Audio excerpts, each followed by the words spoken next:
Ratan Sharda, an author, columnist and renowned TV panelist, all rolled into one. He was awarded a PhD for his thesis on RSS and has written 9 books, of which 7 are on RSS, 1 on Guru Nanak Dev, 1 on disaster management. He has also translated 2 books about RSS, The Incomparable Guruji Golwalkar and MS Golwalkar, His Vision and Mission, from Hindi to English. Written by the foremost RSS thinker, Sri Rangahari, he has edited and designed over a dozen books till now.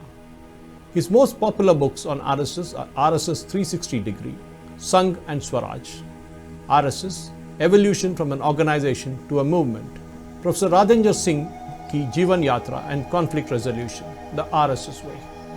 Ratan Sharda ji has travelled extensively in and outside Bharat. He was jailed during the 1975-77 period, days of emergency.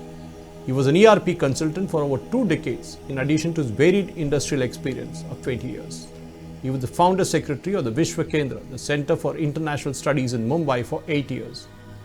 He is also an advisor to many educational institutions and voluntary organizations.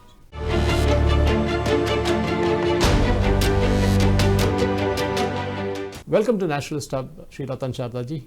One of the first questions, welcome to Hyderabad for that matter, and it's great to have you in the studio here. And nothing more interesting than quizzing you on a lot on politics, moving away from the regular subjects. We are a year away from the Lok Sabha polls. We had 2014, 2019, now 2024. What changes did you see or did you observe in the last 8 or 9 years from the 2014 campaign of the BJP and the opposition parties to the 2019 and now to the 2024? What are the subtle changes or major changes that you have looked at? Suresh, first of all, we are seeing a gradual change in the way BJP has looked at the elections. We also see the way opposition has reacted. So when 2014 happened, opposition didn't believe that actually BJP has won, Modi ji has won. So there is a sense of, kind of ad hocism that he may not survive the next election, which included bureaucracy, which included opposition. So they thought he's an usurper of the crown. Actually, it belongs to Congress, it belongs to secular people. Now somehow these people are usurped the crown, and in next 5 years they'll get it back. But somehow the way Modi ji worked during that period, and he concentrated only on delivery. So by the time 2019 came, they still thought, there is a scope. In fact, I knew at that time that Rahul Gandhi was already discussing cabinet at that time, who will be the minister, etc. and how he will control certain channels when they come to power. But I used to say that the work he has done for the poor during those 5 years, that will speak. Those are silent voters, and that is a constituency which Modi ji has done very well. So that will show the result when actually comes. People used to laugh about toilets, they used to joke about toilets, they used to talk about failed schemes while actually they were delivered on the ground. So that changed the mood. So 2019 for them was a surprise, but not a surprise for the people who had actually seen the work on the ground. So 2019 actually was one of the solid delivery of deliverables to the people who mattered in the terms of what they needed, the kind of dignity in life they needed. So that became the solid vote bank which opposition did not see. Okay, surgical strikes and all that, many people feel that worked. It was only a marginal thing. Main thing was delivery. So in 2019, BJP got into more serious issues like 370, like CAA, etc. And then when all the hell broke loose, then they had the seculars all, fire in their pants and, fighting about it, saying that what is it. So suddenly secularism became again a buzzword. Again, they try to present that somehow this is something that is anti-farmers bill. So they found a ground on the basis of which ground they could actually corner Modi ji. So delivery to the people, even the schemes which are actually advocated by Congress itself, became a shoe to beat Modi government with. Farm bill was withdrawn. CAA had a kind of very finicky start. It had a lot of issues in terms of BJP stopping that work halfway and not yet making the final rules.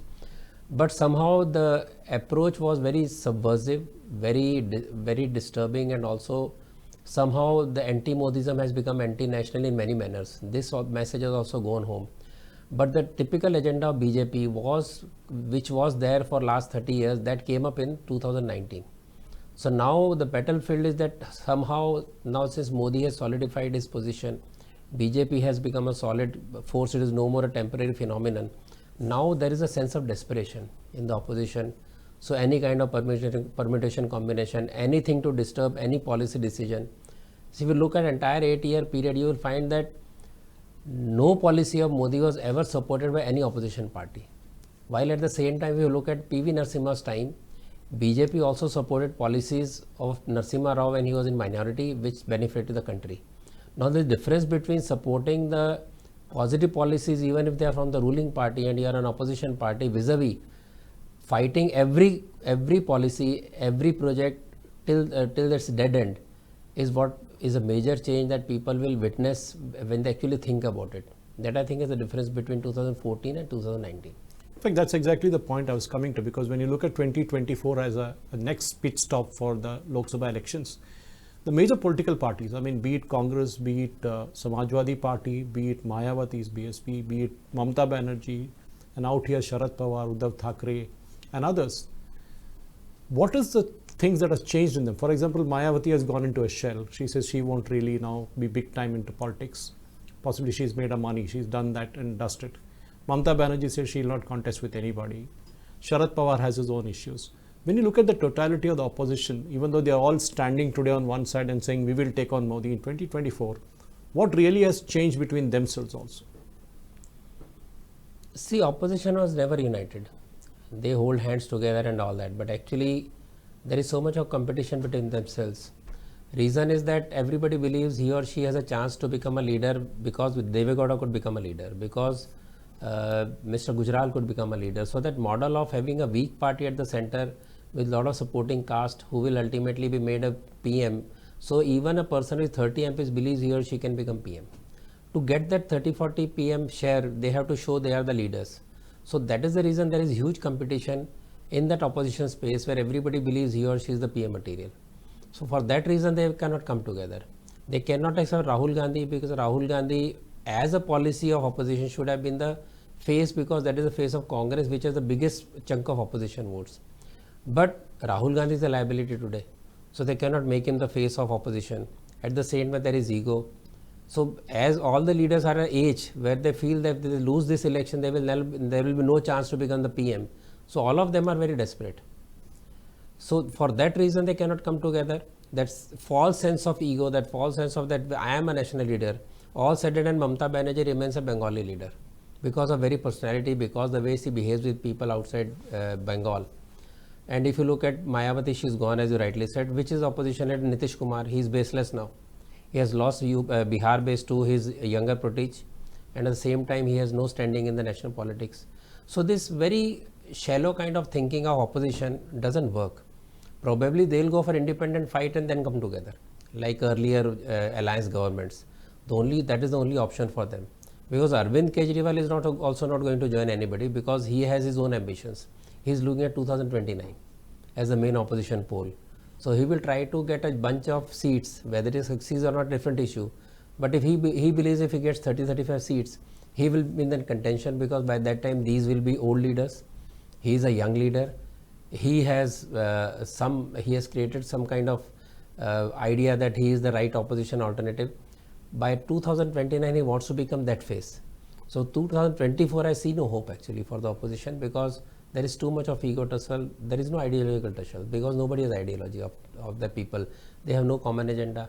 They have no common objective except defeat Modi.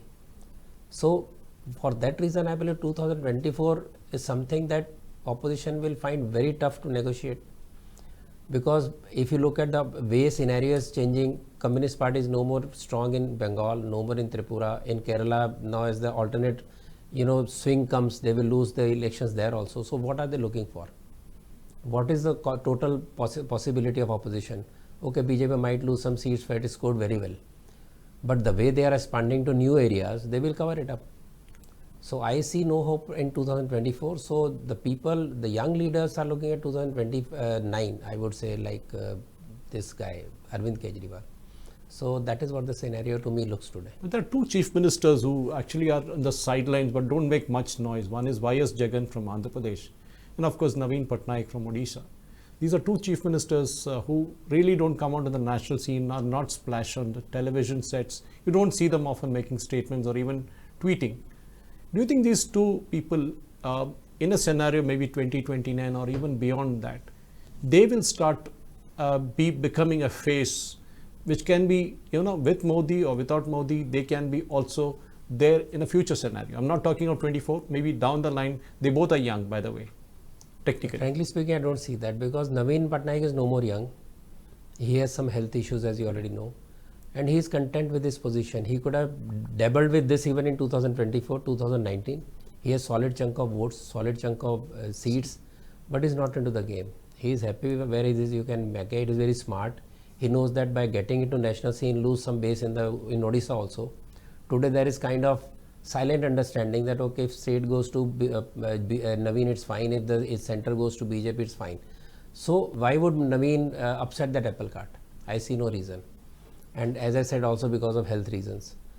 Jagan, I think he is tied down with so many, honestly speaking, the cases that are against, which are right now being put on the silent mode, which can be picked up anytime. And Jagan also knows that in this particular state he can make money, he can succeed very well, he can keep on ruling, and he has got typical permutation combination of religion and all that.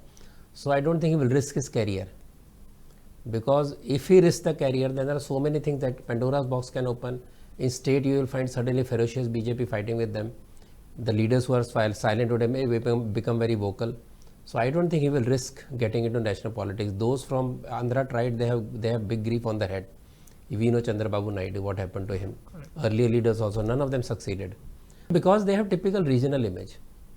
Only politician who can create some pan-India image today is Arvind Kejriwal. I don't like him, I may not like him, but as an analyst, I would say he's the only person who can be looked at all India figure.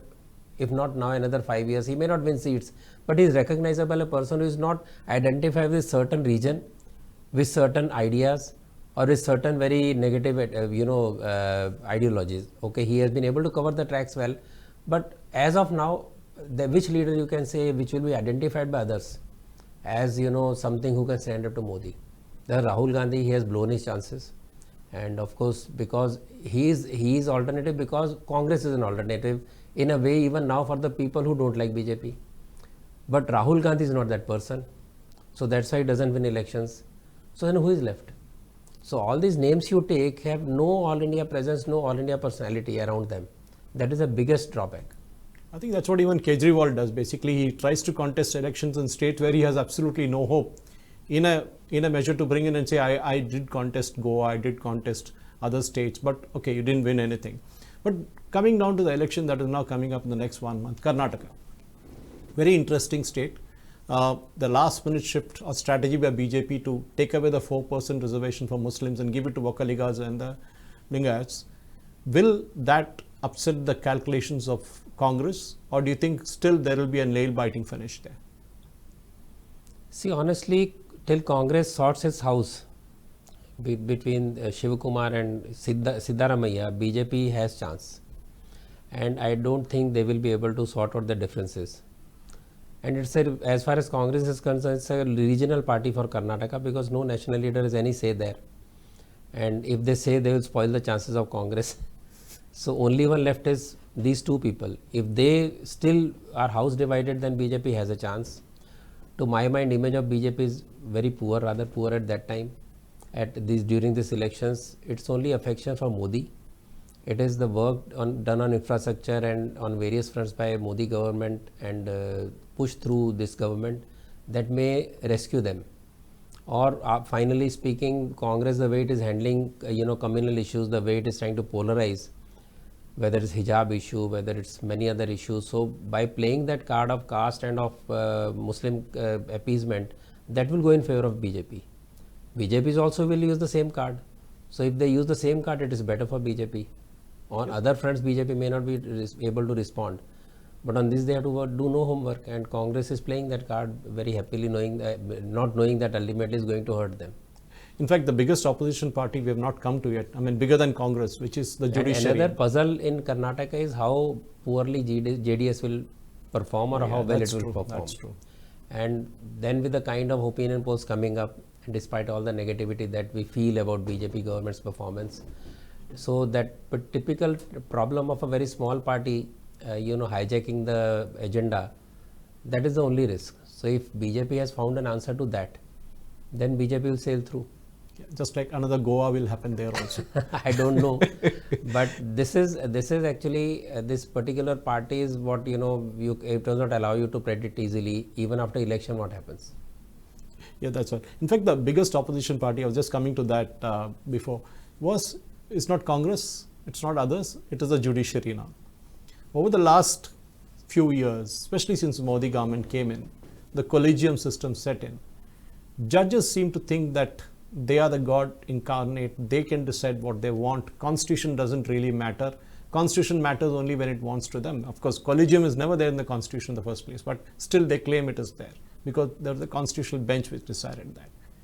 Do you think judiciary has really gone out of control? If you take the example of what happened 2 days ago where Justice K.M. Joseph laughed and smiled at when Solicitor General Mehta was talking about a case in Tamil Nadu where a DMK leader wanted Brahmins to be butchered. I mean, how is it that a judge of the Supreme Court can sit and smile and yet say that hate speeches are there, hate speeches are done, so take action in Maharashtra? Why is it that there is only one state or one section of the population, one religion being targeted, where others in Kerala, for example, where there's another hate speech by a kid, slogan shouting, which again was kind of brushed under the carpet? Do you think the judiciary is going out of control? I know Kiren Rijiju is putting a lot of effort into kind of tackling this, but do you think time has now come for some serious introspection on how to handle the judicial overreach? See, I would say that actually the seeds of this judicial activism and judicial overreach was sown much earlier during 1977 emergency, 1975-77, when Indiraji talked about committed judiciary. So, superseding of 3 judges to make Mr. A.N. Ray as the judge because he spoke in favor of emergency. And from there on, there has been a consistent chain of people who join it. After all, judiciary comes from the academia or from the legal system where there is a whole dominance of left. Then there is this system where this collegium system came in where you could decide who will join this particular thing. And there are of course articles, if you read, there are 100 families which are very common across India who are in the judiciary system. So if that is the system, that I will not quote individual names, but there is an incestuous relationship between the judiciary where certain families are there continuously coming, alternately as judges and all. So it's a closed system now. And those who are out of the system will never reach that stage. And they have a huge say. And this, of course, 1993 is simply a hijacking of this judicial system. And to call it a basic structure, I think is, I would say it a misconception and totally uninformed view. And also, I would say it's a view being pushed onto you because it is not a basic structure. Now, not being a basic structure, claiming it to be basic structure, if it was basic structure, constitution writers would have put it in the initial phase itself. They did not. So naturally, despite 100 amendment, it never became the central feature. So this is a very serious issue. And because of this, now this wokeism that has caught idea of judiciary, left activism that has become their buzzword, and the way politicians went on postponing the decisions and putting it onto the courts. If you see a lot of decisions right from digging the road to flow of the garbage to ecosystem, which are typically executive decisions or highways or infrastructure, every decision has gone to courts either by activists or by governments reluctant to take a decision. So when you hand over your action which you should take push it onto judiciary, they feel that okay, they have right to interfere. So I would say the initial blame of judiciary feeling very powerful goes on to the politicians who try to push their decision onto the judiciary, so they are not unpopular. Whether it's reservation, whether it's infrastructure, whether it's ecology, whichever issue you pick up, you'll find people sitting silently from corporation level, municipal corporation level to national level. So when Modi ji start taking decisions, suddenly judiciary, realized that okay, we were taking the decision, now this guy is taking away his power from us. So that is how this antagonism builds up. And of course, wokeism is a big issue. Hindu phobia, Hindu hate is a fact of life. This calling Brahmin killing as a joke, because this anti-Brahminism is basically euphemism for anti-Hinduism. You can't speak Hindu, so you say Brahmin. So the anti-Brahmin is basically anti-Hindutva, anti-Hindu, and feeling that their entire defensive mechanism of the last 70 years working on left ecosystem is now about to crumble or about to lose its importance. They will try to do whatever they can to salvage the situation. I am not talking of individual decisions, so I cannot say that what is happening. Broadly speaking, I would say this is the reason that you see suddenly this kind of behavior on part of certain judges who will not take cognizance of certain hate. They will take cognizance of certain kind of hate speech. They will slam Nupur Sharma for certain words, but they will let go when certain words are spoken by the people on the other side. This is very dangerous. A judiciary can be activist in the civil matters. In the case of governance, it cannot be activist in the case of typically ideological issues. Judiciary should not have an ideology except delivering the you think that Lakshman Rekha which is drawn there, there was a clear division between executive, judiciary and legislature. Now Parliament needs to make laws, but today we are seeing that despite Parliament making a law which is the will of the people, the judiciary kind of strikes it down. So I mean, where are we going to land up tomorrow? I mean, each time Modi government passes a law. The main thing started when the NJC was scrapped, because NJC was will of the people. So we have clear separation of power, as you rightly said, judiciary, executive, legislature and media. Now judiciary is taking over the power of legislature as well as executive, because as I initially this small hand was surrendered to them by the politicians themselves, avoiding tough decisions. Now when a government comes with ready to take the decision, people go back to the judiciary, and that taste of power, that we can decide anything, anybody will feel that power. And as every lawyer says that in that four walls of the court, judge is the God. So that because you cannot say anything against them, and we are not saying anything against them, but I think that feeling that we can cover this particular issue and we have a right to decide how the governance will be done, that is I would say dangerous in any case, because governance should remain with the executive, lawmaking should remain with legislatures. There is a whole concept of democracy. If you try to usurp two of those powers with you, naturally there is going to be huge imbalance. They have to ponder over it. Yeah, that's exactly. I don't think you can tackle, I can tackle, or government can tackle till that conscience wakes up that we are trying to actually disturb the very balance of democracy. For that, what will happen, what kind of decision that will ultimately upset the apple cart, when things will say enough is enough, people will say enough is enough, we don't know. But that situation may arise, and for that judiciary should be very cautious. In fact, that's exactly the point. When judiciary gives a judgment in favor of something, say for example in favor of BJP, there's an immediate jump from the other side saying that, and this is typical in case of Rahul Gandhi's disqualification. The case came to court, the judge decided, and the judge said, okay, it's a 2-year sentence, and even gave him a right to appeal. But when you look at the entire blame, the blame is on Modi's doorstep again, saying Modi has got it done. Do you think Rahul Gandhi's party and even Rahul Gandhi himself, they have a sense of entitlement that, look, we are not ordinary Janta, we are somebody special. We did see some political party leaders, including those from the Congress, saying, oh, his grandmother sacrificed her life, his father sacrificed his life, so Rahul Gandhi should be let go free. Do you think this sense of entitlement is what is dragging down the Congress lack of leadership there, and also the quality of leadership? See, you talked of many opposition leaders. I remember one spokesman who clearly said that when you punish somebody, you should look at his family history. He should look at what his family did. I don't think law actually, looks at it. You say law is blind. When you say blind, it looks at the facts of the case. So what kind of family you come from doesn't matter, should not matter. That is where sense of entitlement comes. That is where you talk of feudalism.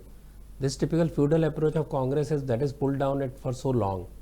And for Congress to say this when the case is very clear, it's a slur on the caste, whichever caste. It is a kind of hate speech for all it matters.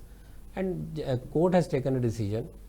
Everybody has a right to go to court. They have also gone to courts and put many kind of cases. So somebody has gone to court. It is not something against Modi, because they have abused Modi many times. Nobody put up a case. Modi ji never went to court. His father and mother were dragged. He was dragged. His wife was dragged. Everybody was dragged, or ex-wife was dragged. So everybody was, abused, insulted. Nobody went to court. Modi ji didn't go to court. But when you abuse a certain community, they will go to court. So we have a very strong sense of community honor in India. We call it casteism because it's not caste, it is community we are talking about. True. So when somebody says Modis are also high caste, they are not all low caste, they are not OBC, but Modi is a community right from Gujarat Modi, the famous industrialist, to Modi, the oil extractor, the Ghachis. So all of them come to one community. We have Modis in north, we have south, everywhere. Similarly, for every caste and every community. True. So community is a very tightly knit sense of honor for that community. So they will speak up. If you don't understand this particular sense of community belonging, whether it's Shetty or whether it's a Jat or Gujjar or anybody, you have missed the bus. You are not fit to be in politics. Now, if that punishment goes and you say I am a martyr, you are making a very foolish statement. If he were smart, he would have gone to the court saying, oh, I made a statement about Modi ji, but I think I made a wrong statement which turned out to be against the caste. So apologize to the caste, finish. But if you don't have the dignity and the sagacity, or advisor who don't advise you rightly, then either you fire an advisor or you get fired by the people. If you don't do that, then of course you have no space in the politics. To make a martyr out of an ass is, I don't think, a good idea. Very clearly that's the case, and even at Congress after so many days nobody has gone to courts for appeal. True. Why? Are they doubtful, or are they sure that he can become Indira Gandhi? He cannot. Indira Gandhi had a huge political asset behind her despite emergency of 1971 war, of Bangladesh, of working with the poor and getting their loyalty. So she could stand up and say something, or she could act martyr. Because even the government was very foolish at that time. The kind of action taken was not commensurate to the way it should have been handled. So they face the consequences. On this side, you have this problem that he is neither Indira Gandhi nor is cause of Indira Gandhi. They are mixing up Adani with this particular insult, which is not correct. They should have, if they wanted Adani to be the main issue, they should not take any diversionary issues. They should stick to Adani. They can say whatever they want to say. But on one side they want to speak about Adani, and you queer your pitch by speaking out a certain caste. So this is where he makes a mistake. And as I said, his handlers have to be very careful. He should not speak even one sentence without handler around. Because as you saw, even he cannot say I am unfortunately NP or I am unfortunately NP for you. He can't make that difference. If you are not able to make one sentence correctly, then you are not fit to be leader. But that's exactly the point. I mean, for everything about not apologizing, he comes up with Savarkar. And this has also backfired on him, not just from the outsiders or anybody, not just in Maharashtra, but from his own alliance partner, the Shiv Sena Uddhav Thackeray faction. Sharad Pawar had to step in, speak to his mother, and like a typical school child whose teacher calls up the parents and says, your kid is naughty, take care of your kid. I mean, why is it that somebody, as you said, doesn't tell him who Savarkar is? Even I know he hates Savarkar. The Congress guys hate Savarkar. Jairam Ramesh pulled up that plaque sometime back in Kalapani. But the question is it Sam Pitroda? Is it somebody else? Who's Jairam Ramesh? Who's coaching this guy? Why does he use icons like Savarkar to insult people? I mean, that community itself is huge. I mean, if tomorrow the Maharashtra election happens, they can all vote against the Maharashtra Congress party, the Maharashtra Vikas Aghadi itself. Do you think he's getting it all mixed up? See, let us leave aside what he said about Savarkar. To my mind, the question should be whether it's the same Congress that they claim they to be. The typical congressman had dropped the Savarkar issue at such a long back when Indira Gandhi paid tributes to Savarkar. Correct.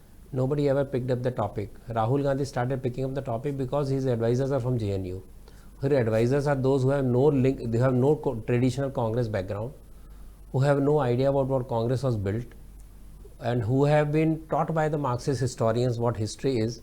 So with the very ill-conceived notion and very incomplete notion about India, about our civilization, about freedom fighting, the JNU guys gave him some idea that this is the way you can clearly have a black and white division between, view of the politics, of ideologies. So this is symbolism of that. So Savarkar becomes symbolism of Hindutva versus their so-called secularism. So they played with that idea, but it has no productive value because people have read enough. Now new generation has read enough of history, people know enough about it, and there was no sense about pulling him up because so many other things will come up. Now Nehruji's apology to Nabha Maharaj is also out in the open. Dange's apology is out in the open. So what do you get out of it? So this ill-conceived idea of congressmen, or not congressmen, but basically corporate people, basically left-leaning people who hate any kind of Hindu symbolism, dharma, or even Indian civilization. Now if you are those advisors, then where is the Congress? So that is why you see a very uncomfortable position where half the spokesperson say US has no right to interfere, Germany has no right to interfere, other half say it's a good idea. So they don't know what to do. Like I say, it's like, Rahul Gandhi is in a situation in Congress, saha bhi na jaye, kaha bhi na jaye. So they can neither throw him out, nor they keep him inside, nor they can make him leader, nor they can get him outside. So with all the effort of 4,000-kilometer walk, ultimately he has gone a step back rather than get forward. Actually by that time when he said, मैं प्यार बांटो and all that, and he said, सब देश बढ़िया चल रहा है, 4,000 kilometers yatra, whatever. Others have done it and they have benefited from it, whether Chandrasekhar or any other people. To come up and say that after that you go back into the same garbage dump of arguments, he has lost the entire plot. So Congress, issue is whether Congress wants to take the Congress back from these people, the managers, the rootless leaders. Is Congress ready to pull back from that and go back to its original position as a political party with roots in Indian traditions, despite being leftist, despite having a history written by people who believe that only de di hame azadi bina khadak bina dhal. All those people, they have to come out of it. Only then Congress can survive, because with 17% votes also, if this is the way they look at India, they look at the entire political scenario today, they are doomed. In fact, that's exactly many analysts are saying. I think you might also agree that the fact that many people are saying in the last 2-3 weeks or whatever happened, and deliberately putting Rahul Gandhi in the front, it is a game that is being played by Narendra Modi ji or his friends in the opposition to ensure that it will be a face-off between Modi and Rahul, and then everybody knows that what the predictable result will be. Do you think, as you rightly mentioned before in this conversation also, that putting Rahul in the front and saying he is the opposition candidate, which they are not doing it also, but at the same time, if you put him, do you think that will be a kind of a walkover for Modi ji in 2024? Today, whether Rahul becomes a face of opposition or of Congress, it's a walkover for Modi ji anyway, as I said, because there is no leader who can give the opposition or the opposition voter a confidence. And ultimately, they will try to work at local level and then form an alliance. That's what the plan ultimately will end up as. So let us forget about the unified face. It will not happen. It will be at least 3-4 corner fight everywhere, and everybody will try to come together later on to see who can get the best out of this deal. And that is the situation today. And why should Modi try to promote Rahul Gandhi when he himself is doing enough for Modi? So that's Modi and party can only facilitate him more to do more damage to the opposition.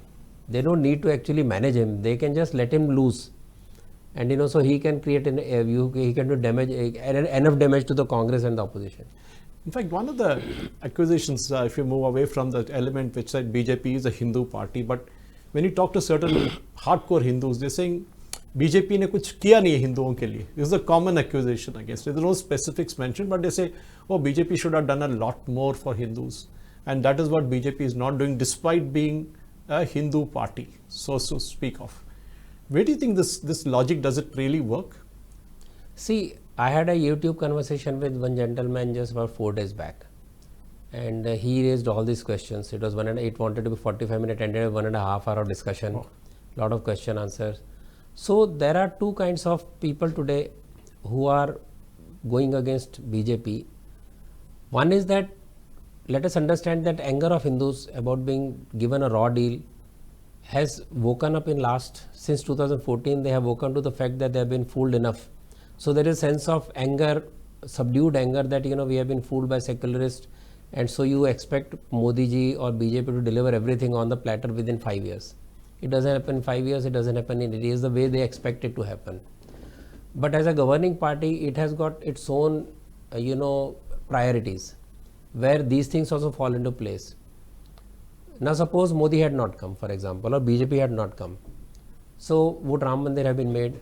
We do not know. Somebody said you are trying to say they influence the judiciary. I said if they did not influence the judiciary, at least they, if not judiciary, they at least were able to clear the path for proper, hearing, because Congress didn't want even the hearing to happen. They harassed Justice Mishra so that he doesn't deliver the judgment. They pressurized him enough to do that. They went on delaying the whole thing. They created opposition on the street also. Or any other kind of Hindu Jagran that you see, whether it's Kashi, Mathura, or the work on the Hindu, Renaissance, all this has happened during Modi. And suppose Modi was not there, Congress was there, what do they expect? Communal violence bill, which says Hindus are the first accused in case of any communal riot. Would you expect a triple talaq banishment? Would you expect 370? All this is happening because this government is there, and you can expect worst. This government may not have delivered what you expect, but other government, do you think they will deliver? They'll be worst off. Somebody said in opposition maybe BJP is better, but in opposition, could BJP stop RTE Act, which was amendment for the minorities away from the RTE? They were exempt from the RTE. BJP would go and amend that. They have not done, I agree, but at least you don't expect that kind of law coming from BJP. In Bengal, if this violence had taken place, post-poll violence, and BJP was not in power than center, do you expect they would have got justice, which at least there are cases now, and those cases are being fought by the people? Would have expected that? I don't think. If it was not that you expect these corrupt people to be there, they would be there. So there are so many things clearly which secular governments would never do, and whole litany of issues that now what BJP has delivered, which is less than accepted. There are certain issues that trouble Hindu, what you call, Hindu activists. One is temple control. That is a major pain point they have. Another pain point is why are they delivering, or why are they supporting the minorities in terms of welfare measures? They don't deserve it. So why special measures for minorities? That are the two issues which anger them. But temple control issue, I have said in another discussion also, temple control issue is not simply of issues handing over the temple control. That must be done, it will be done, I am very sure it will be done. But we have so many kind of temple controls within our own community. You have temples for a sampradaya, you have family temple, you have private temples, you have public trust temples. In that case, when you remove the control, how these temples will be managed? If we can sort out some good mechanism where you don't end up with more conflicts and more problems, then probably it is better to have that kind of unanimity of decisions. I know that a lot of discussions and a lot of meetings are happening between these priests and these sannyasis and mahants of mathas, etc., about how to have a smooth transition. So whether it's happened today or tomorrow, it will happen. That is my view. And of course, the history books they talk about, yes, history books they should have done much earlier. Everybody is unhappy, I am unhappy. But does that mean that Congress will do that? When BJP lost government in center and when they lost in Rajasthan or Madhya Pradesh, within 2 days they changed the books. Any third grade standard or any useless books were put in place of what was being taught under BJP. BJP could have done that. It should have done that. But would Congress give you a better history? Would Congress give you better, governance? Would Congress have got something like NEP, new education policy, which has happened after 34 years? So there was no modification in education policy for 34 years. So that was done because there is BJP government. So you want to go back to those dark days, or you want to have a government where you can criticize, you can pressurize and hope they will deliver? That is the choice. And despite all the shortcomings, I think the kind of delivery it has done, it is less than expected, because you are expecting 70 years of backlog to be cleared within that time. So they have every reason to be critical, but at the same time they cannot say that Modi ne kuch nahi kiya, because the other side would do worse. That's true. So Modi has delivered a lot of things. He has changed the entire thinking of the society. It has influenced the entire way you look at Bharat itself. Whether you go outside, whether you anywhere, the Hindu, the way he feels proud today, or Indian citizen when he feels the pride he or she feels today, is for everyone to see. So this achievement of Modi of changing the entire mindset is something that we have to appreciate. Now, when you look at the Sangh, the relationship between Sangh and the BJP, it's of course, it has been there from a long time. During Advaniji's time, it was a different relationship. During the Congress era, when they ruled for the 10 years that BJP was not in power, it's a different kind of relationship.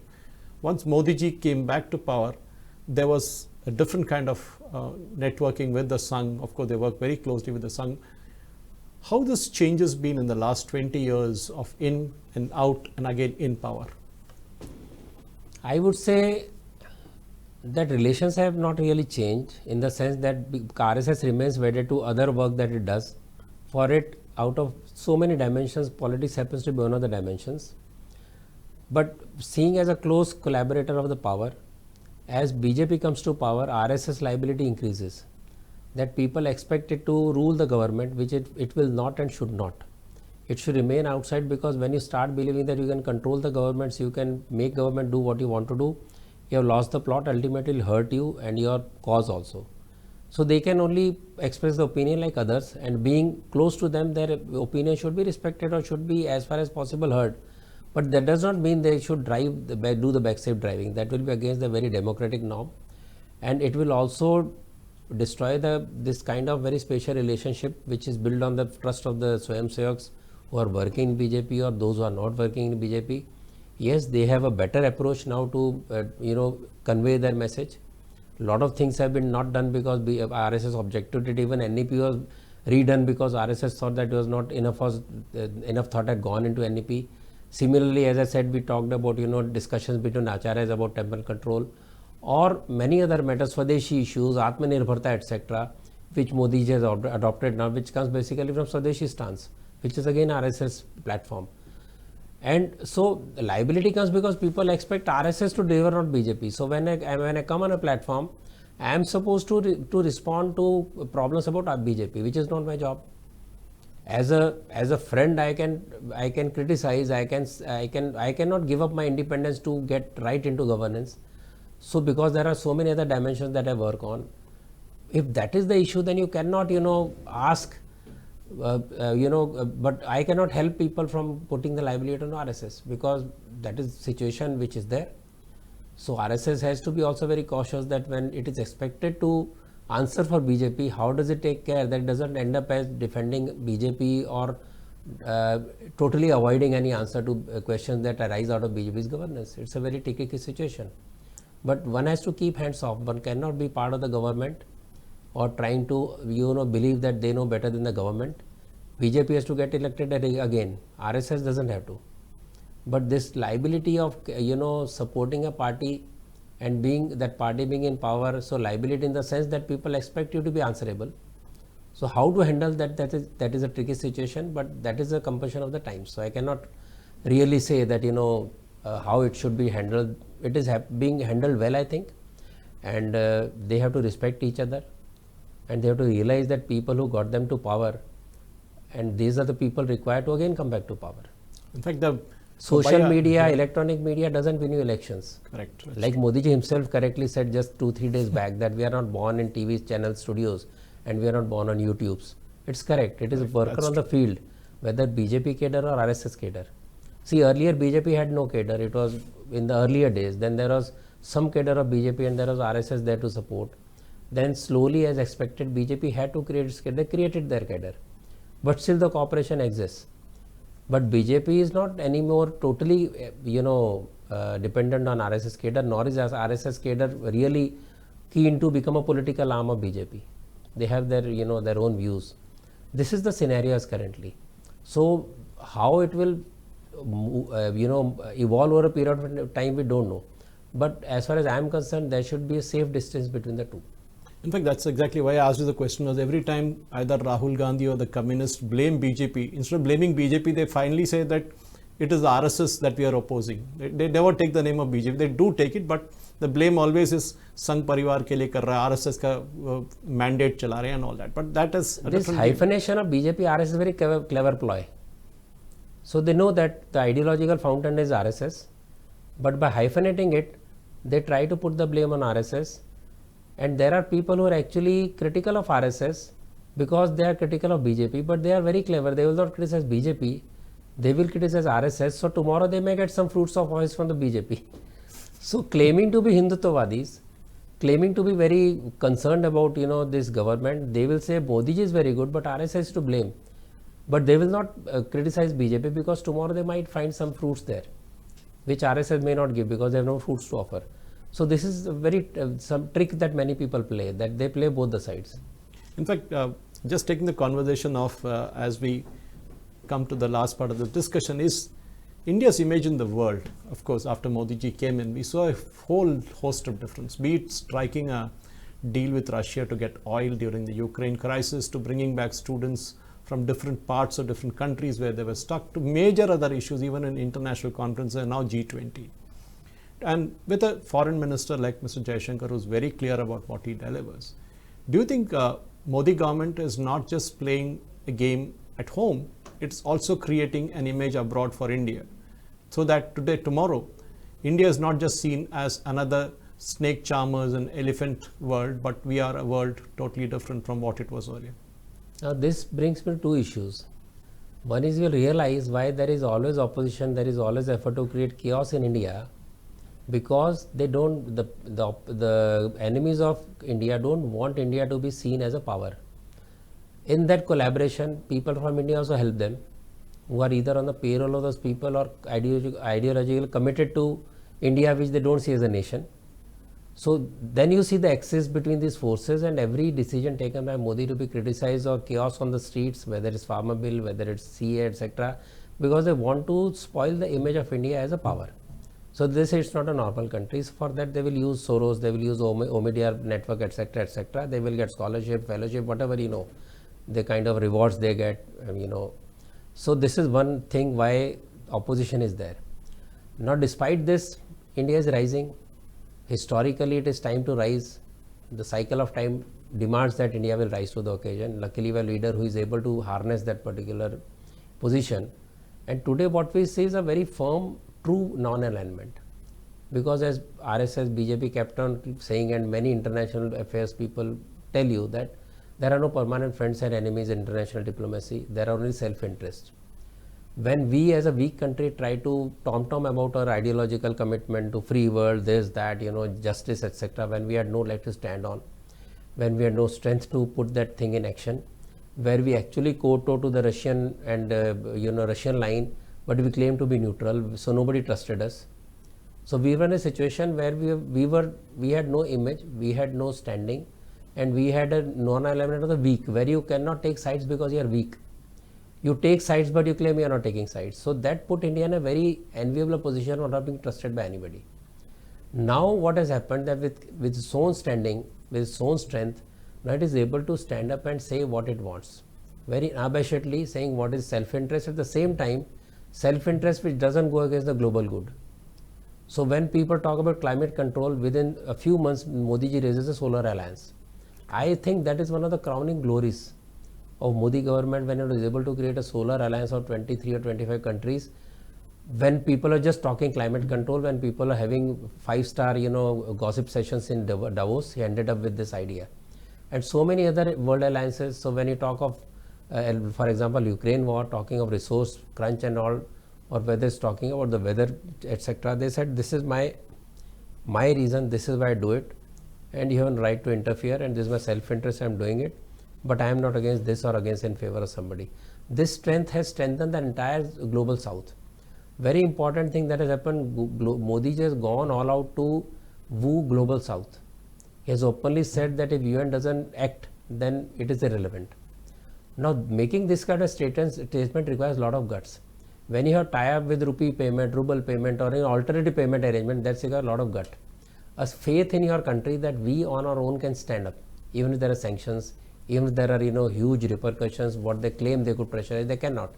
So this self-confidence is what is marked out by everybody, including Indians, that we have so much of faith in our own innate strength as a strong country, as a big market by itself, which people cannot avoid. At the same time, what is my self-interest, and being very boldly stating that honestly, which people appreciate. I think that is what you find today in the world. So you are finding that if this is how it works, If the world doesn't listen now, for example, there is a new WHO charter where they want to create some kind of global control on people. You can see what is the new resolution. Now, if there is no India, nobody will oppose it. I'm very sure India will oppose it. But to have that kind of approach to control the world in the name of morality, ethics, and all kind of fancy words which don't believe themselves, that is where you need a Modi. That is where you need a Jaishankar Prasad, who will put everything bluntly up front from a position of strength. So if you look at the people who are living outside, I was talking to a cousin of mine who said that before 2014, when they went to the street or in their offices, they were okay from India. They were kind of very less regard. But now 2014, they from India. And I could sense it in Egypt, I could sense it in USA. So this is that kind of confidence which we lacked earlier because we had lack of integrity when dealing with nations. At the same time being very opportunist or selfish about our own self-interest. That bold statement and then readiness to collaborate with everybody in the world, whether it's COVID vaccine, whether it's currency, whether it's energy, ecology or climate change, that is what gives India a very clear moral edge. Mr. Ratan Sharda, one of the last things that, of course, as we close this conversation is, you spent 2 decades as an ERP consultant and all that, but you've seen the corporate world up front.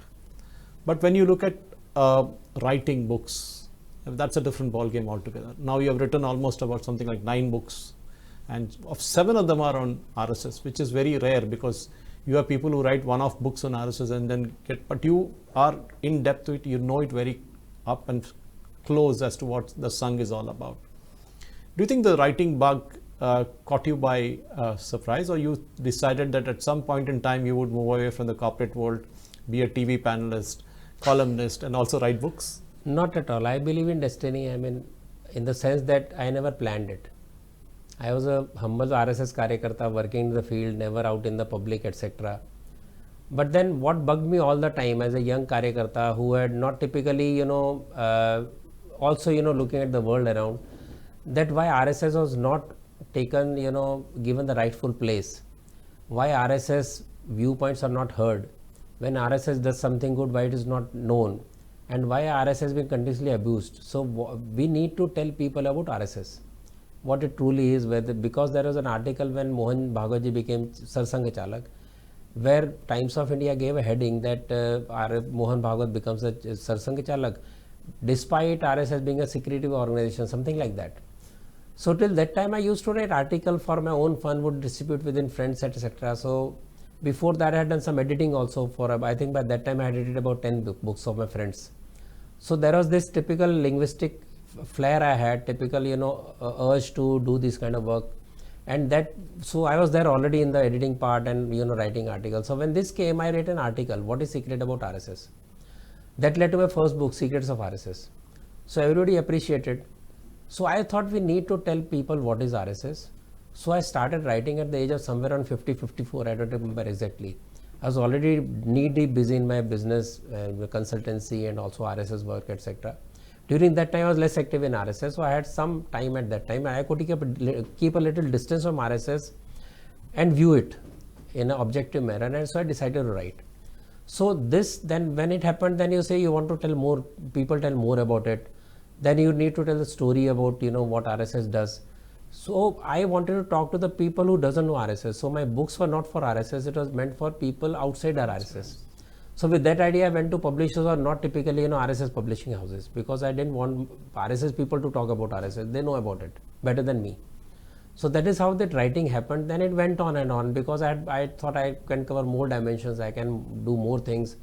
A book like Raju Bhaiya's biography just came as a gift because the organization wanted me to write his biographies. I chose that topic. I got a chance to translate RSS books of Ranga Hariji, an eminent thinker. That gave me more insights. So these things just happen on their own. And then someone discovered me on TV. So when I was called first time by one of the channels, I will not name them, and they found my email ID and said, we want to bring you on the channel. I said, I don't want to come on the channel where you sit in the windows and when you want to speak somebody bashes you down. I don't want to waste my time. Then I got a call from another channel, so I went there, and then they said, you've gone there, why don't you come here? Slowly that journey began. It was not a plan at all. So this urge to tell people about RSS is basically what made me write, honestly. So editing others' books, etc., keep on happening. Now I've done about 15 books I've edited. So it has just been a continuous process. I used to write sitting in the aeroplane. I would sit sitting on the bench on the railway platform because I didn't have enough time. So that I had the writing flair, but it was more for editing than for actually writing. This only urge to tell people what RSS made me write so many things, because there are so many things. I tell people that I have done one PhD. From that one book itself, there can be 100 PhDs. There is so much to talk about. Today a person was telling me that he was trying to search on the web about student politics. And there are a lot of books on SFI, ASF. There is not one single thesis on ABVP. Wow. Akhil Bharatiya Vidyarthi Parishad, the biggest student organization in India, there since 1948, one of the oldest student organizations, and not one thesis on ABVP. It's a tragedy for the so-called intellectuals and also for ABVP itself. So we need to tell our story. We don't want propaganda, but at least people should know what is the truth, and then let people decide. So that is the urge. I think that's you value the freedom that you have, because you were imprisoned during the emergency, and I think many people don't know that part. And one more thing I'll tell you, during all this writing, I have never sought authority from RSS. I have never sought their advice from them. I have written and presented the books, and not once after my debates or in my books has any RSS senior most person had told me what you wrote is not correct, don't write this, and why did you criticize? None. So that shows the real freedom of expression within RSS. That's, I think many people don't even know that. They think that, when you need to talk about RSS, you need to take the permission and all that kind of stuff. But you were imprisoned during the emergency, the 75-77 period. So that would have actually given you a view of what freedom or lack of freedom was all about. Well, we are too young actually. For us, it's an exciting period. Okay. That you rebel against system, so you rebel against that constraint or freedom. And for us, it's an adventure. It was urge to fight for democracy. One thing. Secondly, we were never bitter. I mean, of course, people who actually really suffered the torture, they would be very bitter. Luckily, we were not tortured. So we had lot of fight. We had lot of things to grumble about Indira Gandhi, but we never insulted her. We never, as far as I know, we never hated her. Even Sarsang Chalagi said forget and forgive after emergency was over. So it was genuine fight or emergency, and nobody complains who has gone to jail even today, who has suffered 2 years of jail, 19 years of jail, 19 months of jail. You will not find any RSS person grumbling about it. So this is the point is that you want to serve your motherland, you want to serve the society, you want to fight for democracy. So you do it at your own risk. That is a lesson. What I found very interesting was that I could for the first time, people I could to talk to the people across the ideological divide. So I met socialist leaders, I met Congress leaders, Sarvodayis, I met communist people. In my college, I had communist student friends when I went to Xavier's. And all this made you open your eyes to the world of ideology, world of political, struggle, etc. And how deep the person is, how deep the ideology is, and how they think, how they deliver, etc. So for us, that was a very good life's lesson, that you could talk to people across the ideology, you could absorb some of their ideas, you could share your ideas. So this was a new opening for BJP, RSS, I would say. Even in a book, I say that actually this was an opportunity for RSS to open itself to others and also learn from others. Ratan Sharda, I mean, I wish I could go on and on, because you jumped from being an RSS Swayam Sevak to an author to an ERP consultant to industry across the world. You have traveled extensively. I think that is your life should be a book by itself. I think one day really. I'm sure that you will write an autobiography there. And ladies and gentlemen, interestingly, none of my views ever hampered my business. Oh, that's a good thing, because that usually does. People knew, but then even I worked in Middle East, and people that knew about my TV appearance and all, but I never found any resistance to my business as far as I'm concerned, because I think honesty in your approach to public life and being very upfront actually helps. It doesn't hurt. I wish I could go on and on, but Mr. Ratan Sharda, thank you very much for coming to the studios of Nationalist Hub.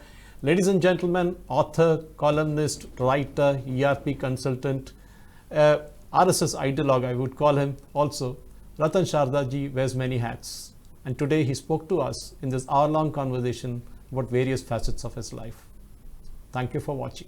Please subscribe to Nationalist Hub English channel for more interesting videos, and don't forget to like and share this video. Nationalist Hub, it's a news revolution.